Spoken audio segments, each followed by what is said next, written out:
एक घटना संस्मरण याद आ गया। सन 1969-70 की घटना है संभव। ज्ञान सागर महाराज ने उस उम्र में आचार्य पद लिया जिस उम्र में सारी दुनिया आचार्य पद छोड़ती। समाधि का समय चल रहा है, संलेखना का समय आ गया है और आचार्य पद देने की बात आई है तो ज्ञान सागर महाराज ने बिल्कुल भी मना नहीं किया।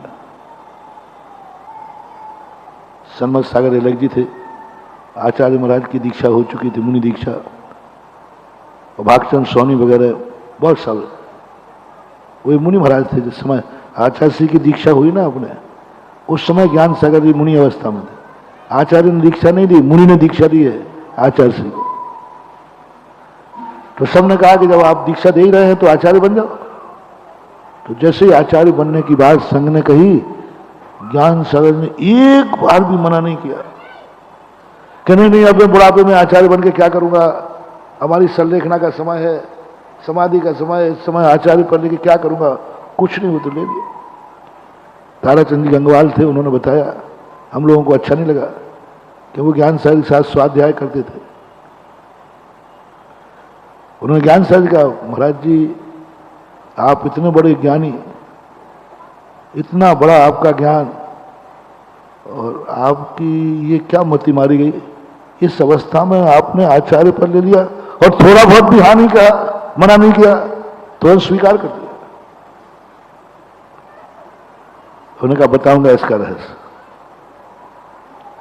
बताऊंगा इसका रहस्य मैंने क्यों किया। मैंने अबुद्धिपूर्वक नहीं किया, मुझे अपनी गलती का भी एहसास नहीं है, क्योंकि मैंने सोच समझ के किया है। 1-1.5 साल से वे विद्यासागर की हरकत देख रहे थे, विद्यासागर का आचरण देख रहे थे। वे ज्योतिष देख चुके थे कि ये मुनि विद्यासागर क्या चीज है। इससे तो मैं तो 2-4 को दीक्षा दे पाया हूं, ये तो 200-400 को भी दीक्षा देगा। बहुत बड़ा संघाधिपति बनेगा, बहुत सब कुछ देख लिया, लेकिन कब बनेगा, ये तो आचार्य कभी बनेगा ही नहीं। लाख उपाय करो, ये कभी अपने आप आचार्य बनेगा नहीं, समाज से आचार्य पर लेगा नहीं, समाज इसको मना ही नहीं सकेगी। ये समाज के काबू में है ही नहीं। हमारे आचार्य जी तुम लोग के काबू में नहीं आते, तुम्हारे क्या आएंगे, हम ही लोगों के नहीं आते। हम लोग ही यदि किसी बात को कहो तो यूं टरका देते, चलो, ये किसी के काबू में नहीं आएगा। समझ संस्कृति का कितना नुकसान होगा, कल्पना करो महानुभाव। 1 सेकंड को पूज्य परम पूज्य गुरुदेव आचार्य विद्यासागर महाराज, काश आचार्य नहीं होते, और होते भी नहीं, बनते भी नहीं। उन्होंने आचार्य पद के लिए मुनि दीक्षा ली ही नहीं थी, क्योंकि मुनि से मुनि दीक्षा ली थी, उससे क्या मिलेगा। जब वो मुनि बने उस समय आचार्य से क्या थे, मुनि थे। आचार्य के पास दीक्षा लेता तो आचार्य पद का लोभ होगा।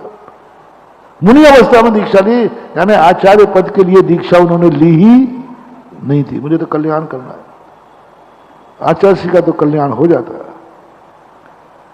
लेकिन हम जैसों का क्या होता है, मैं तो यही कल्पना करता हूं। इसलिए मैं ज्ञान सागर महाराज को 100 बार नमस्ते करता हूं। भगवान बताते बेटे से ज्यादा प्यारा पोता होता है, हम लोग पोतों में आएंगे। हम लोगों की चिंता ये बहुत होनहार है। ये इसका ज्योतिष देखो कितना जबरदस्त है, और ये स्वयं आचार्य बनेगा नहीं। दुनिया की ताकत को इसे आचार्य बना नहीं पाएगा, क्योंकि ये निरीह है। इसलिए मैंने इसके खातिर मैंने आचार्य बना हूं, और मैं खुद अपना नाम हटा करके इसका नाम लिखाऊंगा। देखें कैसे टालता है गुरु आज्ञा। ओहो, अपना नाम मिटा करके शिष्य का नाम आचार्य में लिखवाया, स्वयं मुनि पे आ गए। स्वयं का उच्चासन के स्थान पर शिष्य को अपने सामने बैठाला। क्या बात है महानुभाव, एक सिंहासन पर बैठ जाना और एक गुरु के द्वारा सिंहासन देना बहुत बड़ी चीज होती है। गुरु के द्वारा गुरु अपने सामने अपना सिंहासन दे रहा है।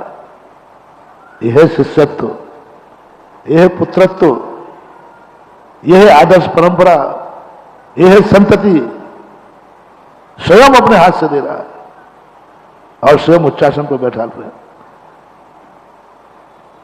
ज्ञान सागर महाराज ने कहा, खबरदार, तू आचार्य पद ले नहीं रहा है, मैं आचार्य पद दे रहा हूं, क्योंकि तेरा गुरु, और गुरु जो देवे वो लेना पड़ेगा, ये नियम है।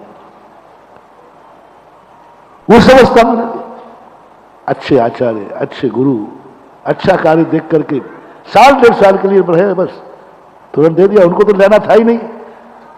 वो तो किसी प्रकार आचार्य महाराज को, विद्यासागर महाराज को सिंहासन पर बैठाने के लिए ये छोटा सा नाटक किया था। किन्होंने?